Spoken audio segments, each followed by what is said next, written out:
Este trabajo forma parte de nuestra investigación sobre los secaderos. Se hizo con otros dos compañeros, con Rocío López Berenguer y con Miguel Cayuela. Temas de sombra y aire. Aquí vemos un trozo del secadero que forma parte de esas celosías que tanto nos gustan y nos interesan, ¿no? Este trabajo viene de la confluencia con la pintora Soledad Sevilla en ese ámbito de los secaderos. Nuestra colaboración, que venía de antes, coincidimos en la obra de Campo Baeza de aquí de Granada, y nos dimos cuenta que los dos estábamos investigando en el mismo territorio, el territorio de los secaderos de tabaco. A mí me interesaban como piezas a reciclar y a ella como elementos de influencia o de generación de su práctica pictórica, ¿no? Ella estaba más inclinada por las mallas y las luces y sombras que eso generaba, y yo por las arquitecturas y su capacidad de reciclaje y de crear unas determinadas atmósferas, ¿no?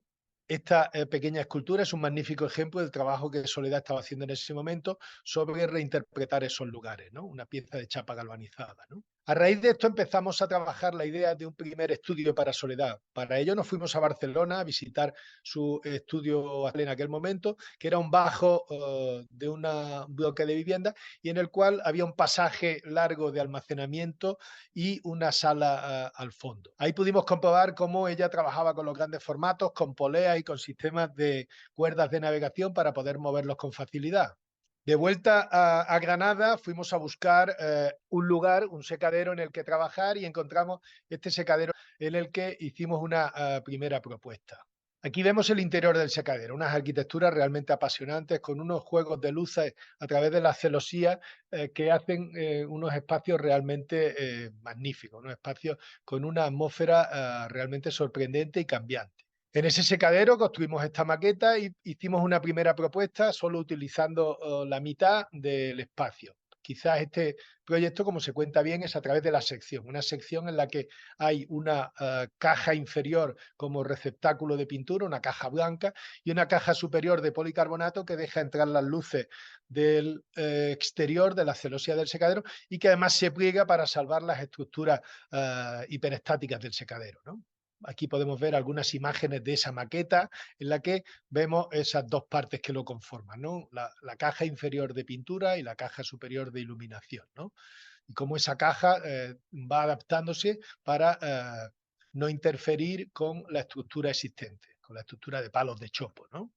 Aquí vemos alguna imagen más de cómo este proceso se produce. Realmente esta tentativa no llegó a buen puerto, puesto que al final no conseguimos que nos alquilaran el espacio como estaba previsto, y planteamos una segunda solución, que era en una parcela próxima a este secadero construir un edificio de nueva planta. Construir quizás otro fragmento, ¿no?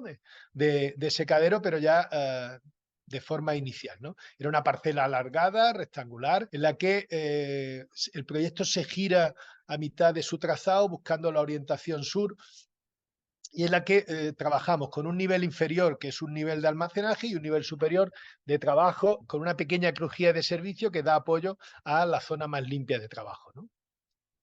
Aquí vemos algunos croquis de cómo el proyecto se plantea y cómo se busca primero ese patio de entrada. Al principio se pensó incluso en cubrirlo con una pérgola, luego ya se prescindió de esa idea, solamente prolongando el cuerpo superior se consiguió un ámbito de sombra donde trabajar, y donde se empezó a plantear el trabajar con las celosías de los secaderos, pero en otro formato, cambiándolas de una escala, ¿no? Este plano de situación nos muestra la relación entre ambos edificios, el secadero existente y el nuevo secadero. Quizás la sección es el documento que mejor explica el proyecto, ¿no? Una cubierta nos abre hacia la ciudad y nos capta la luz por encima de la pieza esa intermedia, esa pieza de descanso o esa pieza que filtra la ciudad hacia el espacio de pintura, hacia el estudio de pintura, y deja el estudio como una pieza realmente autónoma que mira al paisaje, que mira al olivar, ¿no? Y que se abre completamente a la fachada norte.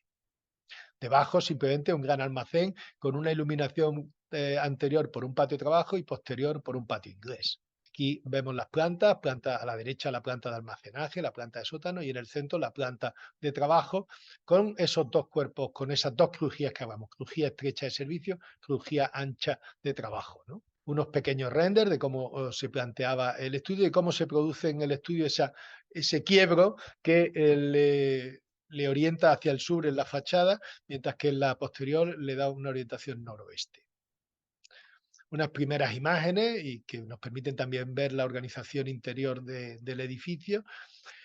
Posteriormente a esto nos ocurrió que no conseguimos la licencia con esta idea, puesto que hubo un problema de servidumbre de luces y tuvimos que cambiar el planteamiento. El cambio de planteamiento consistió en prolongar la celosía hasta llegar a la medianera y cerrar ese pequeño patio lateral que producía la inflexión hacia el sur, ¿no?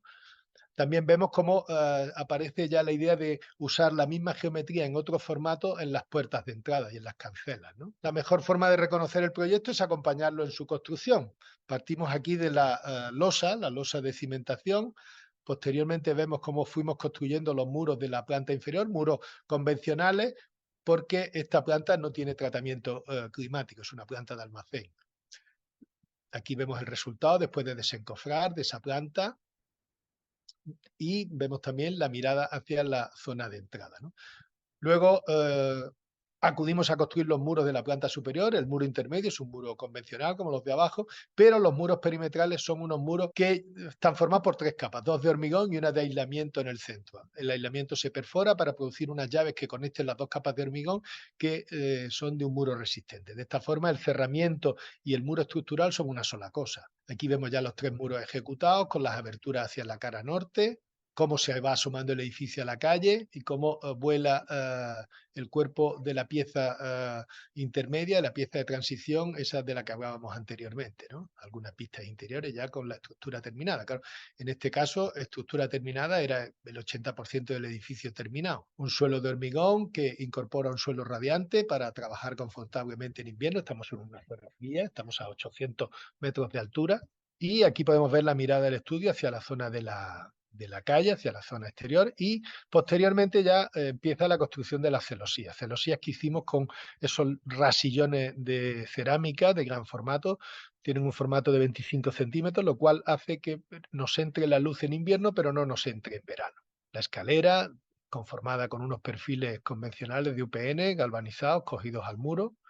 Aquí el doble cuerpo ya instalando el pladur y a nuestros amigos de la plazuela grabando uno de sus primeros vídeos, ¿no? Vemos una imagen de invierno donde la celosía deja pasar la luz al interior y crea un espacio confortable con unas luces gratificantes.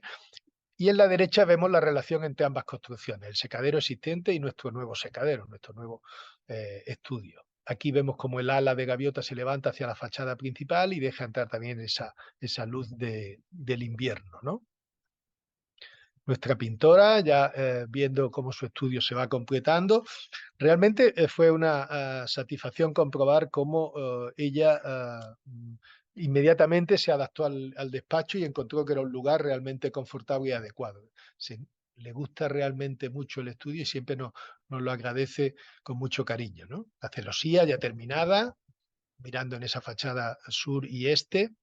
Y ahora haremos un rápido recorrido fotográfico. Ya vemos las carpinterías colocadas, el patio inglés que da luz al sur, la pequeña crujía de servicio a la derecha, con la mesa de trabajo que se extiende al interior para tener el ordenador, las bibliotecas de la profusión de libros y catálogos, o ese tabique que se vuelca para convertirse en mesa, ¿no? A la pintora y a nuestro amigo Fernando, que vino a hacer el magnífico reportaje que ahora podremos ver a continuación, de fotos sobre el estudio. Esta foto con el dron permite entender muy bien la relación entre ambas edificaciones.